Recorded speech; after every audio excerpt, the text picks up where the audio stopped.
ਸਤਿ ਸ਼੍ਰੀ ਅਕਾਲ ਦੋਸਤੋ। ਕਿਤਾਬ ਸੱਚੋ ਸੱਚ ਅਮਰੀਕਾ ਦਾ ਸਫ਼ਰਨਾਮਾ, ਲੇਖਕ ਨਰਿੰਦਰ ਸਿੰਘ ਕਪੂਰ, ਲੇਖ ਅਮਰੀਕੀ ਜੀਵਨ ਜਾਚ। ਸੋ ਦੋਸਤੋ, ਲੇਖ ਲੰਬਾ ਹੋਣ ਕਰਕੇ ਇਸ ਨੂੰ ਵੀ ਆਪਾਂ 2 ਭਾਗਾਂ ਵਿੱਚ ਅਪਲੋਡ ਕਰਾਂਗੇ। ਪਹਿਲਾ ਭਾਗ ਆਪਾਂ ਅੱਜ ਅਪਲੋਡ ਕਰ ਦਿੰਦੇ ਹਾਂ ਅਤੇ ਇਸ ਤੋਂ ਅਗਲਾ ਭਾਗ ਆਪਾਂ ਉਸ ਤੋਂ ਬਾਅਦ ਅਪਲੋਡ ਕਰ ਦਾਂਗੇ। ਕਿਸੇ ਨੇ ਪੁੱਛਿਆ ਵੀ ਸਾਰੀ ਦੁਨੀਆ ਅਮਰੀਕਾ ਵੇਖਣ ਲਈ ਕਿਉਂ ਉਤਾਵਲੀ ਹੈ। ਉੱਤਰ ਮਿਲਿਆ ਕਿ ਹਰ ਇੱਕ ਵਿਅਕਤੀ ਵਿੱਚ ਮੇਲੇ ਵਿੱਚ ਘੁੰਮਣ ਅਤੇ ਆਪਣੇ ਦੇਸ਼ ਨਾਲੋਂ ਚੰਗੇਰਾ ਮੁਲਕ ਵੇਖਣ ਦੀ ਇੱਕ ਬੁਨਿਆਦੀ ਅਤੇ ਬਲਵਾਨ ਇੱਛਾ ਹੁੰਦੀ ਹੈ। ਇਹੀ ਇੱਛਾ ਹੀ ਉਸ ਨੂੰ ਅਮਰੀਕਾ ਲੈ ਜਾਂਦੀ ਹੈ। ਅਮਰੀਕਾ ਸੰਸਾਰ ਦਾ ਸਭ ਤੋਂ ਵਧੀਆ ਚਿੜੀਆ ਘਰ ਹੈ, ਜਿੱਥੇ ਹਰ ਇੱਕ ਕੌਮ, ਹਰ ਇੱਕ ਨਸਲ, ਹਰ ਧਰਮ, ਹਰ ਬੋਲੀ, ਹਰ ਵੰਨਗੀ ਦੇ ਜੀਵ ਮਿਲ ਜਾਣਗੇ। ਸੰਸਾਰ ਦੇ ਕਿਸੇ ਵੀ ਹੋਰ ਦੇਸ਼ ਵਿੱਚ ਇਤਨੀ ਦਲੇਰੀ ਨਹੀਂ ਹੈ ਕਿ ਉਹ ਦੁਨੀਆ ਭਰ ਦੇ ਲੋਕਾਂ ਨੂੰ ਸੈਨਤਾਂ ਕਰ ਕਰਕੇ ਆਪਣੇ ਕੋਲ ਬੁਲਾ ਲਵੇ। ਇਹ ਦਲੇਰੀ ਕੇਵਲ ਅਮਰੀਕਾ ਵਿੱਚ ਹੈ। ਸਭ ਕੁਝ ਦੇ ਬਾਵਜੂਦ ਅਮਰੀਕਾ ਦੇ ਹਰ ਵਾਸੀ ਨੂੰ ਇਸ ਗੱਲ ਦਾ ਡੂੰਘਾ ਅਹਿਸਾਸ ਹੈ ਕਿ ਉਹ ਬਾਹਰੋਂ ਆਇਆ ਹੈ।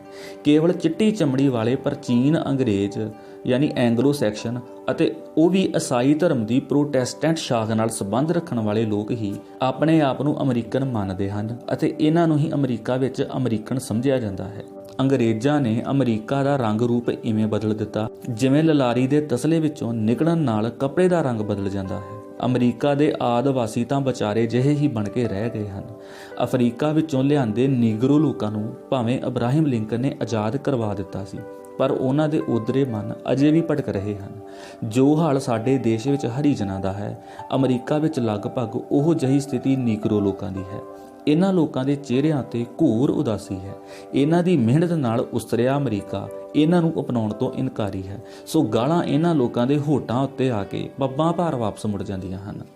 ਇਹਨਾਂ ਲੋਕਾਂ ਦੇ ਛਿਲੇ ਹੋਏ ਮਨਾਂ ਦਾ ਪਰਛਾਵਾਂ ਬਹੁਤ ਡੂੰਘਾ ਹੈ। ਜਿੱਥੇ ਇਹ ਲੋਕ ਰਹਿੰਦੇ ਹਨ ਉੱਥੇ ਦੂਰ ਦੂਰ ਤੱਕ ਉਦਾਸੀ ਦੀ ਸੰਘਣੀ ਧੁੰਦ ਪਸਰੀ ਹੁੰਦੀ ਹੈ। ਮੈਨੂੰ ਇਹਨਾਂ ਲੋਕਾਂ ਦੇ ਚਿਹਰਿਆਂ ਉਤਲੇ ਨੈਣ ਨਕਸ਼ਾਂ ਵਿੱਚੋਂ ਉਹ ਜ਼ਖਮ ਵਿਖਾਈ ਦਿੱਤੇ ਜਿਨ੍ਹਾਂ ਦੀ ਮਰਹਮ ਅਮਰੀਕਾ ਕੋਲ ਨਹੀਂ ਹੈ। ਮੇਰਾ ਵਿਸ਼ਵਾਸ ਹੈ ਕਿ ਇਹ ਲੋਕ ਇੱਕ ਦਿਨ ਆਪਣੇ ਮੂੰਹਾਂ ਉੱਤੇ ਸਦੀਆਂ ਤੋਂ ਬੱਝੀਆਂ ਪੱਟੀਆਂ ਖੋਲ੍ਹ ਕੇ ਜਦੋਂ ਦਹਾੜਨਗੇ ਤਾਂ ਸ਼ੇਰ ਵੀ ਡਰ ਜਾਣਗੇ। ਜਦੋਂ ਵੀ ਮੈਂ ਕਿਸੇ ਨੀਗਰ ਨੂੰ ਧਿਆਨ ਨਾਲ ਵੇਖਿਆ ਹੈ, ਉਸ ਵਿੱਚ ਲੰਮੇ ਅਰਸੇ ਤੋਂ ਗਿੱਲੇ ਲੋਹੇ ਦੀ ਅੱਗ ਵਾਂਗ ਕੁਝ ਬਲਦਾ ਬੁਝਦਾ ਦਿਖਾਈ ਦਿੱਤਾ ਹੈ। ਪਤਾ ਨਹੀਂ ਕਿਉਂ ਮੇਰੇ ਮਨ ਵਿੱਚ ਇਹ ਵਿਚਾਰ ਬੈਠਿਆ ਹੋਇਆ ਹੈ ਕਿ ਕਾਲਾ ਰੰਗ ਲੁੱਟੇ ਹੋਏ ਲੋਕਾਂ ਦੇ ਕਸ਼ਟਾਂ ਦੀ ਕਾਲਖ ਨਾਲ ਬਣਿਆ ਹੈ। ਅਮਰੀਕਾ ਵਿੱਚ ਨੀਗਰੋ ਲੋਕਾਂ ਨਾਲ ਹਰ ਖੇਤਰ ਵਿੱਚ ਵਿਤਕਰਾ ਹੁੰਦਾ ਹੈ। ਇਸ ਵਿਤਕਰੇ ਦੀ ਤਾਰ ਇਤਨੀ ਬਰੀਕ ਅਤੇ ਤਿੱਖੀ ਹੈ ਕਿ ਬੰਦਾ ਤੜਪ ਪੈਂਦਾ ਹੈ ਪਰ ਉਭਾਸਰ ਨਹੀਂ ਸਕਦਾ। ਇਹ ਇੱਕ ਅਜਿਹਾ ਦੇਸ਼ ਹੈ ਜਿਸ ਦਾ ਜਵਾਬ ਅਮਰੀਕਾ ਨੂੰ ਕਦੇ ਨਾ ਕਦੇ ਹਨੇਰੇ ਜਾਂ ਸਵੇਰੇ ਦੇਣਾ ਹੀ ਪਵੇਗਾ। ਇਹ ਇੱਕ ਸਵਾਲ ਹੈ ਜਿਸ ਨੂੰ ਸਦਾ ਲਈ ਟਾਲਿਆ ਨਹੀਂ ਜਾ ਸਕਦਾ। ਅਸੀਂ ਇਤਿਹਾਸ ਪੜ੍ਹਦੇ ਹਾਂ ਆਪਣਾ ਅਤੀਤ ਜਾਣਨ ਲਈ, ਅਸੀਂ ਅਮਰੀਕਾ ਜਾਂਦੇ ਹਾਂ ਆਪਣਾ ਭਵਿੱਖ ਜਾਣਨ ਵੇਖਣ ਲਈ। ਅਮਰੀਕਾ ਨੇ ਸੰਸਾਰ ਲਈ ਸਭ ਪ੍ਰਕਾਰ ਦੀਆਂ ਚੰਗੀਆਂ ਅਤੇ ਮਾੜੀਆਂ ਚੀਜ਼ਾਂ ਅਤੇ ਵਰਤਾਰਿਆਂ ਦੇ ਮਾਡਲ ਸਿਰਜੇ ਹੋਏ ਹਨ। ਉਹ ਚੰਗੇ ਅਤੇ ਮਾੜੇ ਦੋਹਾਂ ਖੇਤਰਾਂ ਵਿੱਚ ਦੂਜਿਆਂ ਨਾਲੋਂ ਅੱਗੇ ਹੈ। ਅਮਰੀਕਾ ਵਿੱਚ ਹਰ ਕਿਸੇ ਨੂੰ ਬੰਨ ਬਹਾਲਣ ਦੀ ਸ਼ਕਤੀ ਹੈ। ਇਸ ਦੇਸ਼ ਵਿੱਚ ਪਹੁੰਚੇ ਕਈ ਦੀਵੇ ਸੂਰਜ ਹੋ ਨਿਬੜੇ ਹਨ। ਇਹ ਵੀ ਸੱਚ ਹੈ ਕਿ ਅਮਰੀਕਾ ਨੇ ਕਈ ਦੇਸ਼ਾਂ ਦੀ ਰਾਜਨੀਤੀ ਅਤੇ ਆਰਥਿਕਤਾ ਨਾਲ ਬਲਾਤਕਾਰ ਵੀ ਕੀਤਾ ਹੈ। ਸਭ ਕੁਝ ਵੇਖ ਸੁਣ ਕੇ ਮੈਂ ਤਾਂ ਇਹ ਕਹਾਂਗਾ ਕਿ ਅਮਰੀਕਾ ਬਾਰੇ ਕੋਈ ਇਕਹਿਰੀ ਰਾਏ ਨਹੀਂ ਦਿੱਤੀ ਜਾ ਸਕਦੀ। ਜਿਵੇਂ ਕੁਝ ਔਰਤਾਂ ਅਤੇ ਮਰਦ ਕਿਸੇ ਵੀ ਹੋਰ ਔਰਤ ਜਾਂ ਮਰਦ ਵਰਗੇ ਨਹੀਂ ਹੁੰਦੇ, ਉਵੇਂ ਹੀ ਅਮਰੀਕਾ ਇੱਕ ਵੱਖਰੀ ਹੀ ਬਣ ਗਈ ਹੈ। ਕਈਆਂ ਨੂੰ ਇਹ ਸੂਰਜਮੁਖੀ ਦਾ ਖਿੜਿਆ ਹੋਇਆ ਖੇਤ ਵਿਖਾਈ ਦਿੰਦਾ ਹੈ ਅਤੇ ਕਈਆਂ ਨੂੰ ਲੁੱਕਦਾ ਪੀਪਾ। ਅਮਰੀਕਾ ਰਾਜਕਾਲ ਦਾ ਇੱਕ ਨਵੇਕਲਾਨਾ ਹੈ। ਇਹ ਵਰਤ ਵਰਤਾਰੇ ਦੀ ਇੱਕ ਵੱਖਰੀ ਜਾਚ ਹੈ। ਇਹ ਅਜੀਬ ਵਿਰੋਧਾਭਾਸਾਂ ਦਾ ਮਿਸ਼ਰਣ ਹੈ।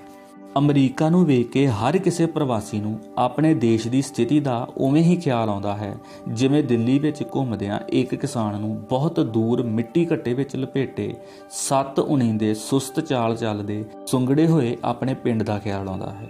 ਮੈਨੂੰ ਸੁੱਝ ਨਹੀਂ ਰਿਹਾ ਕਿ ਮੈਂ ਤੁਹਾਨੂੰ ਕਿਵੇਂ ਮਹਿਸੂਸ ਕਰਾਵਾਂ ਕਿ ਰੱਬ ਨੇ ਸਾਡੇ ਨਾਲ ਕੀ ਕੀ ਜ਼ੁਲਮ ਕੀਤੇ ਹਨ। ਨਿਰਸੰਦੇਹ ਸਾਡੀਆਂ ਲਗਭਗ ਸਾਰੀਆਂ ਸਮੱਸਿਆਵਾਂ ਸਾਡੀ ਕਮਜ਼ੋਰ ਆਰਥਿਕ ਸਥਿਤੀ ਦੀ ਦੇਣ ਹਨ। ਵਿਉਂਤਬੰਦੀ ਦੀ ਘਾਟ ਆਪਣੇ ਦੇਸ਼ ਦੀ ਮੈਨੂੰ ਸਭ ਤੋਂ ਵੱਡੀ ਸਮੱਸਿਆ ਪ੍ਰਤੀਤ ਹੋਈ ਹੈ। ਸਾਡੇ ਦੇਸ਼ ਵਿੱਚ ਵੱਡੀ ਪੱਧਰ ਉੱਤੇ ਤਬਦੀਲੀ ਵਾਪਰ ਰਹੀ ਹੈ। ਪਰ ਕਿਉਂਕਿ ਅਸੀਂ ਅਤੀਤ ਅੰਧ ਵਿਸ਼ਵਾਸਾਂ ਅਤੇ ਪਰੰਪਰਾਵਾਂ ਨਾਲ ਚਿੰਬੜੇ ਹੋਏ ਹਾਂ, ਤਬਦੀਲੀ ਨੂੰ ਅਸੀਂ ਖਿੜੇ ਮੱਥੇ ਸਵੀਕਾਰ ਨਹੀਂ ਕਰ ਰਹੇ। ਸਾਡੀ ਉન્નਤੀ ਨਕਲ ਮਾਰਾਂ ਵਾਲੀ ਉન્નਤੀ ਹੈ। ਅਸੀਂ ਆਪਣੀ ਮੌਲਿਕ, ਢੁਕਵੀਂ, ਸੱਜਰੀ ਅਤੇ ਨਿਵੇਕਲੀ ਹੋਂਦ ਨਹੀਂ ਉਸਾਰ ਸਕਦੇ। ਸਾਨੂੰ ਭੁਲੇਖਾ ਹੈ ਕਿ ਅਸੀਂ ਆਰਥਿਕ ਖੇਤਰ ਵਿੱਚ ਸੁਤੰਤਰ ਹੋ ਰਹੇ ਹਾਂ, ਜਦੋਂ ਕਿ ਸੱਚ ਇਹ ਹੈ ਕਿ ਸਾਨੂੰ ਵਧੇਰੇ ਤੋਂ ਵਧੇਰੇ ਖੇਤਰਾਂ ਵਿੱਚ ਅਮਰੀਕਾ ਉੱਤੇ ਨਿਰਭਰ ਹੋਣਾ ਪੈ ਰਿਹਾ ਹੈ। ਉਦਾਹਰਣ ਵਜੋਂ, ਸਾਨੂੰ ਨਹੀਂ ਪਤਾ ਕਿ ਸਾਡੀ ਧਰਤੀ ਦੇ ਕਿਹੜੇ ਭਾਗ ਥੱਲੇ ਤੇਲ ਹੈ, ਪਰ ਅਮਰੀਕਨਾਂ ਨੂੰ ਪਤਾ ਹੈ। ਉਹ ਦੱਸਣ ਲਈ ਕਰੋੜਾਂ ਰੁਪਇਆ ਮੰਗਦੇ ਹਨ। ਆਪਣੇ ਯਤਨਾਂ ਨਾਲ ਤੇਲ ਦਾ ਪਤਾ ਲਾਉਣ ਲਈ ਸਾਨੂੰ 2.5 ਗੁਣਾ ਰਕਮ ਖਰਚਣੀ ਪਵੇਗੀ, ਸੋ ਅਸੀਂ ਅਮਰੀਕਾ ਨੂੰ ਕਰੋੜਾਂ ਰੁਪਇਆ ਦੇਣ ਲਈ ਮਜਬੂਰ ਹਾਂ। ਹਰ ਖੇਤਰ ਵਿੱਚ ਇਵੇਂ ਵਾਪਰ ਰਿਹਾ ਹੈ। ਅਸੀਂ ਨਵੇਂ-ਨਵੇਂ ਢੰਗਾਂ ਨਾਲ ਗੁਲਾਮ ਬਣਾਏ ਜਾ ਰਹੇ ਹਾਂ। ਬਹੁਤੇ ਅਮਰੀਕਨ ਉਹ ਹਨ ਜਿਨ੍ਹਾਂ ਦੇ ਵੱਡਿਆਂ ਵਡੇਰਿਆਂ ਨੂੰ ਇੰਗਲੈਂਡ ਤੋਂ ਦੇਸ਼ ਨਿਕਾਲਾ ਦੇ ਦਿੱਤਾ ਗਿਆ ਸੀ। ਅਨੇਕਾਂ ਉਹ ਹਨ ਜਿਨ੍ਹਾਂ ਦੇ ਵੱਡੇ ਵਡੇਰੇ ਡਾਕੂ, ਲੁਟੇਰੇ ਅਤੇ ਧਾੜਵੀ ਸਨ। ਉਹਨਾਂ ਵਿੱਚ ਸਾਹਸੀ ਹੋਣ ਦਾ ਗੁਣ ਸੀ, ਸੋ ਉਹਨਾਂ ਨੇ ਵਿਸ਼ਾਲ ਅਤੇ ਖੁੱਲ੍ਹੇ ਪਏ ਅਮਰੀਕਾ ਉੱਤੇ ਕਬਜ਼ਾ ਕਰ ਲਿਆ। ਜਿਸ ਨੇ ਜੋ ਮੱਲ ਲਿਆ ਉਹ ਉਸ ਦੀ ਜਾਇਦਾਦ ਹੋ ਗਿਆ। ਅਮਰੀਕਾ ਵਿੱਚ ਸੈਂਕੜੇ ਮੀਲ ਲੰਮੀਆਂ ਅਨੇਕਾਂ ਸੜਕਾਂ ਅਤੇ ਸੈਂਕੜੇ ਹੀ ਵੱਡੇ ਪੁਲ ਨਿੱਜੀ ਮਲਕੀਅਤ ਹਨ। ਇਹਨਾਂ ਜਾਇਦਾਦਾਂ ਦੇ ਮਾਲਕ ਇਹਨਾਂ ਸੜਕਾਂ ਉੱਤੋਂ ਲੰਘਣ ਵਾਲਿਆਂ ਤੋਂ ਰਾਹਦਾਰੀ ਲੈਂਦੇ ਹਨ। ਅਮਰੀਕਾ ਅਥਾਹ ਅਵਸਰਾਂ ਦਾ ਦੇਸ਼ ਹੈ। ਤੁਹਾਡੇ ਵਿੱਚ ਯੋਗਤਾ ਹੋਣੀ ਚਾਹੀਦੀ ਹੈ। ਉਸ ਨੂੰ ਪ੍ਰਗਟਾਉਣ ਦਾ ਮੌਕਾ ਅਤੇ ਸਰਮਾਇਆ ਅਮਰੀਕਾ ਦੇਵੇਗਾ। ਹੱਸੋਗੇ ਤਾਂ ਸਾਰਾ ਅਮਰੀਕਾ ਤੁਹਾਡੇ ਨਾਲ ਹੱਸੇਗਾ, ਪਰ ਰੋਵੋਗੇ ਤਾਂ ਤੁਸੀਂ ਇਕੱਲੇ ਹੀ ਰੋਵੋਗੇ।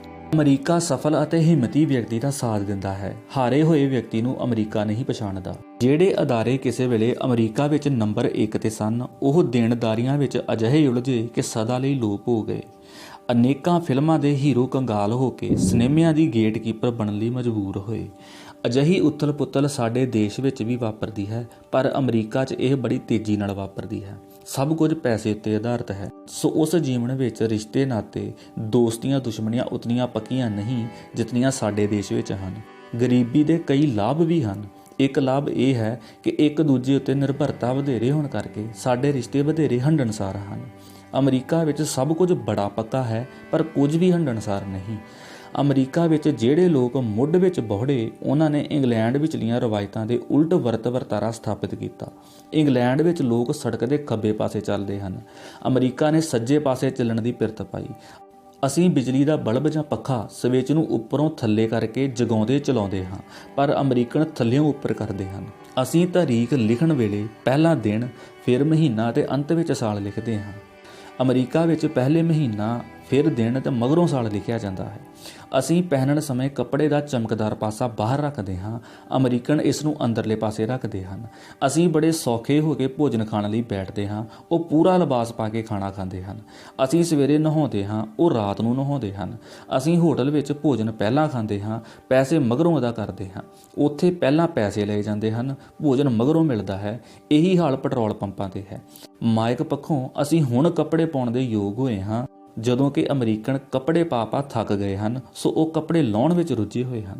ਜਿਤਨੇ ਇਕਹਿਰੇ, ਢਿੱਲੇ ਅਤੇ ਬੇਮੇਚ ਕੱਪੜੇ ਅਮਰੀਕਨ ਪਾਉਂਦੇ ਹਨ, ਦੁਨੀਆ ਦੇ ਕਿਸੇ ਹੋਰ ਦੇਸ਼ ਦੇ ਲੋਕ ਨਹੀਂ ਪਹਿਨਦੇ।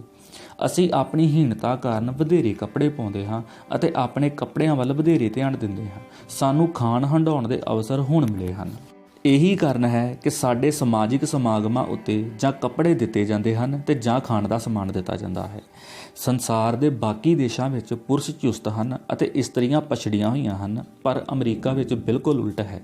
ਜਿਹੜੇ ਪੰਜਾਬੀ ਜਾਂ ਭਾਰਤੀ ਅਮਰੀਕਨ ਇਸਤਰੀ ਨਾਲ ਵਿਆਹ ਕਰਵਾਉਂਦੇ ਹਨ, ਉਹਨਾਂ ਨੂੰ ਪਤਨੀ ਨਹੀਂ ਮਿਲਦੀ, ਥਾਣੇਦਾਰਨੀ ਮਿਲਦੀ ਹੈ। ਅਜਿਹੇ ਪਤੀ ਅਸਲ ਵਿੱਚ ਪਹਿਲਾਂ ਹੀ ਸੁੰਗੜੇ ਹੋਏ ਹੁੰਦੇ ਹਨ ਅਤੇ ਫੈਲਣ ਦੇ ਚਾਅ ਵਿੱਚ ਹੋਰ ਸੁੰਗੜ ਜਾਂਦੇ ਹਨ। ਅਜਿਹੇ ਪਤੀਆਂ ਦੀਆਂ ਸਭ ਬਗਾਵਤਾਂ ਕੁਚਲ ਦਿੱਤੀਆਂ ਜਾਂਦੀਆਂ ਹਨ। ਅਜਿਹੇ ਪਤੀਆਂ ਨੂੰ ਵੇਖ ਕੇ ਇੰਜ ਲੱਗਦਾ ਹੈ ਕਿ ਜਿਵੇਂ ਪਤੀ ਪਤਨੀ ਬਣ ਜਾਵੇ ਅਤੇ ਪਤਨੀ ਪਤੀ ਬਣ ਗਈ ਹੋਵੇ। ਬਹੁਤੀਆਂ ਅਮਰੀਕਨ ਇਸਤਰੀਆਂ ਦੇ ਸੁਭਾਅ ਕਾਵਾਂ ਵਾਲੇ ਹਨ ਅਤੇ ਪਤੀ ਕੋਇਲ ਪ੍ਰਤੀਤ ਹੁੰਦੇ ਹਨ। ਸਾਡੇ ਦੇਸ਼ ਦੀਆਂ ਉੱਚੇ ਕੱਦ ਵਾਲੀਆਂ ਡਿਗਰੀਆਂ ਦੀ ਅਮਰੀਕਾ ਵਿੱਚ ਕਦਰ ਨਹੀਂ। ਉੱਥੇ ਸਭ ਕੁਝ ਉਹਨਾਂ ਦੀ ਲੋੜ ਅਨੁਸਾਰ ਕਰਨਾ ਪੈਂਦਾ ਹੈ। ਸਾਡੇ ਦੇਸ਼ ਦਾ ਵਿਦਿਅਕ ਪ੍ਰਬੰਧ ਸਾਡੇ ਦਿਮਾਗਾਂ ਵਿੱਚ ਬੇਲੋੜੀ ਸੂਚਨਾ ਤਾਂ ਭਰ ਦਿੰਦਾ ਹੈ, ਪਰ ਇਹ ਨਾ ਸਾਨੂੰ ਗਿਆਨ ਦਿੰਦਾ ਹੈ ਤੇ ਨਾ ਹੀ ਜੀਵਨ ਨੂੰ ਅਮਲੀ ਪੱਧਰ ਉੱਤੇ ਜਿਉਣ ਦਾ ਸਲੀਕਾ ਸਿਖਾਉਂਦਾ ਹੈ। ਨਤੀਜਾ ਇਹ ਹੁੰਦਾ ਹੈ ਕਿ ਮਨ ਆਪ ਮੁਹਾਰੇ ਯਥਾਰਥ ਨਾਲੋਂ ਇੱਕ ਵਿੱਥ ਜਿਹੀ ਰੱਖ ਕੇ ਤੁਰਨ ਲੱਗ ਪੈਂਦਾ ਹੈ। ਸਾਡੇ ਦੇਸ਼ ਵਿੱਚ ਇਸਤਰੀ ਇਤਨੀ ਪਛੜੀ ਹੋਈ ਹੈ ਕਿ ਉਸ ਨੂੰ ਵੇਖ ਕੇ ਉਤਸ਼ਾਹ ਨਹੀਂ ਉਪਜਦਾ, ਸਗੋਂ ਤਰਸ ਹੀ ਆਉਂਦਾ ਹੈ। ਇਸਤਰੀ ਦੀ ਨਿੱਘਰੀ ਹੋਈ ਹਾਲਤ ਦਾ ਨਤੀਜਾ ਇਹ ਹੈ ਕਿ ਸਾਡੇ ਦੇਸ਼ ਵਿੱਚ ਪੁਰਸ਼ ਦਾ ਜੀਵਨ ਵੀ ਸੁੰਗੜਿਆ ਅਤੇ ਸਰਾਪਿਆ ਹੋਇਆ ਹੈ। ਅਮਰੀਕਾ ਵਿੱਚ ਇਸਤਰੀ ਦੀ ਸਥਿਤੀ ਪੁਰਸ਼ ਦੇ ਬਰਾਬਰ ਤਾਂ ਹੈ ਹੀ, ਕਈ ਖੇਤਰਾਂ ਵਿੱਚ ਇਹ ਪੁਰਸ਼ਾਂ ਨਾਲੋਂ ਵੀ ਚੰਗੇਰੀ ਹੈ। ਅਮਰੀਕਾ ਰਹਿੰਦਿਆਂ ਅਤੇ ਘੁੰਮਦਿਆਂ ਕਈ ਥਾਈਂ ਜਦੋਂ ਮੈਂ ਵੀ ਕਿਸੇ ਪੁਰਸ਼ ਨੂੰ ਕੋਈ ਗੱਲ ਪੁੱਛੀ ਤੇ ਉਸ ਦਾ ਉੱਤਰ ਉਸ ਦੇ ਨਾਲ ਵਾਲੀ ਇਸਤਰੀ ਨੇ ਹੀ ਦਿੱਤਾ। ਸ਼ੁਰੂ ਵਿੱਚ ਮੈਨੂੰ ਇਵੇਂ ਲੱਗਿਆ ਵੀ ਜਿਵੇਂ ਇਹ ਇੱਥੋਂ ਦੇ ਲੋਕਾਂ ਦਾ ਸਲੀਕਾ ਹੈ ਕਿ ਅਜਨਬੀ ਪੁਰਸ਼ ਨਾਲ ਇਸਤਰੀ ਗੱਲ ਕਰੇਗੀ ਤੇ ਇਸਤਰੀ ਨਾਲ ਪੁਰਸ਼। ਪਰ ਥੋੜ੍ਹੇ ਹੀ ਚਿਰ ਮਗਰੋਂ ਮੈਨੂੰ ਪਤਾ ਲੱਗਾ ਕਿ ਅਮਰੀਕਾ ਦੇ ਬਹੁਤੇ ਪੁਰਸ਼ ਬਗਲੋਲ ਅਤੇ ਭੌਂਦੂ ਹਨ, ਜਦੋਂ ਕਿ ਇਸਤਰੀਆਂ ਚੌਕਸ ਅਤੇ ਚੁਸਤ ਹਨ। ਇਹ ਵੀ ਅਮਰੀਕਾ ਵਿੱਚ ਘੁੰਮ ਕੇ ਹੀ ਪਤਾ ਲੱਗਦਾ ਹੈ ਕਿ ਇਸਤਰੀਆਂ ਕਿੰਨੇ ਹੀ ਉਹ ਕੰਮ ਕਰ ਸਕਦੀਆਂ ਹਨ ਜਿਨ੍ਹਾਂ ਦਾ ਭਾਰਤ ਵਿੱਚ ਕਿਆਸ ਵੀ ਨਹੀਂ ਕੀਤਾ ਜਾ ਸਕਦਾ। ਉਹ ਟਰੱਕ ਚਲਾਉਂਦੀਆਂ ਹਨ, ਚੌਂਕੀਦਾਰਾ ਕਰਦੀਆਂ ਹਨ, ਟੈਕਸੀ ਚਲਾਉਂਦੀਆਂ ਹਨ, ਖੇਤਾਂ ਵਿੱਚ ਕੰਬਾਈਨਾਂ ਚਲਾਉਂਦੀਆਂ ਹਨ। ਦਫ਼ਤਰਾਂ ਅਤੇ ਦੁਕਾਨਾਂ ਵਿੱਚ ਤਾਂ ਉਹ ਪੁਰਸ਼ਾਂ ਨਾਲੋਂ ਵਧੇਰੇ ਥਾਵਾਂ ਉੱਤੇ ਕੰਮ ਕਰਦੀਆਂ ਹੀ ਹਨ। ਉਹਨਾਂ ਨੇ ਸਮੁੱਚੇ ਜੀਵਨ ਨੂੰ ਸੋਹਣਾ, ਕੂਲਾ ਅਤੇ ਨੇਮਬੱਧ ਬਣਾਇਆ ਹੋਇਆ ਹੈ। ਸੋਹਣਾ ਬਣਨਾ ਅਤੇ ਸੋਹਣਾ ਪ੍ਰਤੀਤ ਹੋਣਾ ਉਹਨਾਂ ਦਾ ਧਰਮ ਹੈ। ਉਹਨਾਂ ਦੀ ਸੁੰਦਰਤਾ ਸਾਡੇ ਤੋਂ ਆਮ ਮੁਹਾਰੇ ਪ੍ਰਸ਼ੰਸਾ ਕਰਵਾਏਗੀ। ਤੁਸੀਂ ਉਹਨਾਂ ਦੀ ਪ੍ਰਸ਼ੰਸਾ ਕਰੋ, ਉਹ ਬਲਹਾਰਵੀਂ ਮੁਸਕਰਾਹਟ ਨਾਲ ਤੁਹਾਡੀ ਝੋਲੀ ਭਰ ਦੇਣਗੀਆਂ। ਉਹਨਾਂ ਦੇ ਚਿਹਰੇ ਅਕਸਰ ਇਤਨੇ ਸੋਹਣੇ ਹੁੰਦੇ ਹਨ ਕਿ ਦਿਲ ਕਰਦਾ ਹੈ ਕਿ ਉਹਨਾਂ ਨੂੰ ਚੁੰਮ ਕੇ ਉਹਨਾਂ ਪਿੱਛੇ ਆਪ ਲੁਕ ਜਾਈਏ। ਹਵਾਈ ਜਹਾਜ਼ ਵਿੱਚ ਕੈਲੀਫੋਰਨੀਆ ਤੋਂ ਫਲੋਰੀਡਾ ਜਾ ਰਿਹਾ ਸਾਂ। ਮੈਂ ਹੀ ਥੋੜ੍ਹਾ ਜਿਹਾ ਟੇਢਾ ਹੋ ਕੇ ਬੈਠਾ ਸਾਂ ਅਤੇ ਇੱਕ ਹੋਸਟੈਸ ਦੀ ਚਾਹ ਦੇ ਸਮਾਨ ਵਾਲੀ ਰੇਹੜੀ ਮੇਰੇ ਗੋਡੇ ਨਾਲ ਘਿਸਰ ਗਈ। ਉਹ ਉੱਥੇ ਹੀ ਬਹਿ ਕੇ ਮੇਰਾ ਗੋਡਾ ਮਲਣ ਲੱਗ ਪਈ ਅਤੇ 8-9 ਵਾਰੀ ਮੇਰਾ ਹਾਲ ਪੁੱਛਣ ਆਉਂਦੀ ਰਹੀ। ਉੱਥੇ ਮੈਨੂੰ ਆਪਣੇ ਦੇਸ਼ ਦੀ ਇੱਕ ਘਟਨਾ ਯਾਦ ਆਈ। ਇੱਕ ਗੱਡੀ ਵਿੱਚ ਜਾ ਰਿਹਾ ਸਾਂ ਕਿ ਇੱਕ ਦੁਰਘਟਨਾ ਕਾਰਨ ਇੱਕ ਆਦਮੀ ਦੀਆਂ ਲੱਤਾਂ ਬੱਸ ਦੇ ਫੱਟਿਆਂ ਵਿੱਚ ਉਲਝ ਗਈਆਂ। ਇੱਕ ਡਾਕਟਰ ਨੇ ਦੂਜੇ ਡਾਕਟਰ ਨੂੰ ਕਿਹਾ ਕਿ ਇਸ ਨੂੰ ਬਾਹਰ ਕੱਢਣ ਵਾਸਤੇ ਇਸ ਦੀ ਲੱਤ ਵੱਢਣੀ ਪਵੇਗੀ। ਕੋਲ ਖਲੋਤੇ ਇੱਕ ਬੰਦੇ ਨੇ ਕਿਹਾ ਕਿ ਡਾਕਟਰ ਸਾਹਿਬ, ਜੇ ਫੱਟਾ ਵੱਢ ਲਈਏ ਤਾਂ ਵੀ ਤਾਂ ਬੰਦਾ ਬਾਹਰ ਕੱਢਿਆ ਜਾ ਸਕਦਾ ਹੈ। ਡਾਕਟਰ ਦਾ ਉੱਤਰ ਸੀ ਵੀ ਹਾਂ, ਇਹ ਵੀ ਠੀਕ ਹੈ। ਮੇਰੇ ਗੋਡੇ ਨੂੰ ਕੁਝ ਨਹੀਂ ਸੀ ਹੋਇਆ, ਪਰ ਜਿਤਨਾ ਧਿਆਨ ਜਹਾਜ਼ ਵਿੱਚ ਮੇਰੇ ਗੋਡੇ ਵੱਲ ਦਿੱਤਾ ਜਾ ਰਿਹਾ ਸੀ, ਉਤਨਾ ਧਿਆਨ ਪ੍ਰਾਪਤ ਕਰਨ ਦੀ ਆਦਤ ਨਾ ਹੋਣ ਕਾਰਨ ਮੈਨੂੰ ਸੁੱਝ ਨਹੀਂ ਰਿਹਾ ਸੀ ਕਿ ਮੈਂ ਕੀ ਕਹਾਂ। ਉਹ ਮੈਨੂੰ ਬਾਰ-ਬਾਰ ਪੁੱਛਦੀ ਰਹੀ, ਤੁਸੀਂ ਕੀ ਲਵੋਗੇ, ਤੁਸੀਂ ਕੀ ਪੀਵੋਗੇ। ਉਸ ਦੇ ਵਿਹਾਰ ਵਿੱਚ ਕੁਝ ਵੀ ਬਨਾਵਟੀ ਨਹੀਂ ਸੀ। ਦੂਜੇ ਪਾਸੇ ਸਾਡੇ ਦੇਸ਼ ਵਿੱਚ ਇਸਤਰੀ ਹਰ ਅਜਨਬੀ ਪੁਰਸ਼ ਨੂੰ ਸ਼ੱਕ ਅਤੇ ਡਰ ਦੀ ਨਜ਼ਰ ਨਾਲ ਵੇਖਦੀ ਹੈ। ਸੱਚ ਵੀ ਇਹ ਹੈ ਕਿ ਸਾਡੇ ਦੇਸ਼ ਵਿੱਚ ਪੁਰਸ਼ ਅਣਜਾਣ ਇਸਤਰੀ ਨਾਲ ਸ਼ਿਕਾਰੀ ਜਾਂ ਬਘਿਆੜਨ ਬਣ ਕੇ ਹੀ ਵਿਚਰਦੇ ਹਨ। ਅਮਰੀਕਾ ਦੀ ਇਸਤਰੀ ਨੇ ਦੇਸ਼ ਦੀ ਖੁਸ਼ਹਾਲੀ ਵਿੱਚ ਪੂਰਾ ਯੋਗਦਾਨ ਪਾਇਆ ਹੈ। ਉੱਥੇ 80 ਸਾਲ ਦੀਆਂ ਬੁੱਢੀਆਂ ਵੀ ਕੁੜੀਆਂ ਪ੍ਰਤੀਤ ਹੁੰਦੀਆਂ ਹਨ ਅਤੇ ਪੂਰੇ ਜੋਸ਼ ਨਾਲ ਜਵਾਨੀ ਜਿਉਂਦੀਆਂ ਹਨ, ਜਦੋਂ ਕਿ ਸਾਡੇ ਦੇਸ਼ ਵਿੱਚ ਮੁਟਿਆਰਾਂ ਵੀ ਮਾਈਆਂ ਪ੍ਰਤੀਤ ਹੁੰਦੀਆਂ ਹਨ। ਅਮਰੀਕਾ ਜਵਾਨਾਂ ਦਾ ਦੇਸ਼ ਹੈ ਅਤੇ ਜਵਾਨ ਅਮਰੀਕਾ ਨੂੰ ਬੁੱਢਾ ਨਹੀਂ ਹੋਣ ਦਿੰਦਾ। ਜਵਾਨ ਬਣੇ ਰਹਿਣ ਲਈ ਜੋ ਕੁਝ ਵੀ ਲੋੜੀਂਦਾ ਹੈ ਉਹ ਅਮਰੀਕਾ ਕੋਲ ਹੈ। ਉੱਥੇ ਕਿਸੇ ਨੂੰ ਬੁੱਢਾ ਕਹਿਣਾ ਗਾਲ ਕੱਢਣ ਵਾਂਗ ਹੈ। ਬੰਗਾਲੀ ਨਾਵਲਾਂ ਦੇ ਪ੍ਰਭਾਵ ਕਾਰਨ ਜਦੋਂ ਵੀ ਮੈਂ ਕਿਸੇ ਸਮਾਜ ਜਾਂ ਕਿਸੇ ਸੱਭਿਆਚਾਰ ਨੂੰ ਨਿਰਖਦਾ ਪਰਖਦਾ ਹਾਂ ਤਾਂ ਮੇਰੇ ਮਨ ਵਿੱਚ ਪੈਮਾਨਾ ਇਹ ਹੁੰਦਾ ਹੈ ਕਿ ਉਸ ਸੱਭਿਆਚਾਰ ਜਾਂ ਸਮਾਜ ਵਿੱਚ ਵਿਧਵਾ ਦੀ ਸਥਿਤੀ ਕੀ ਹੈ।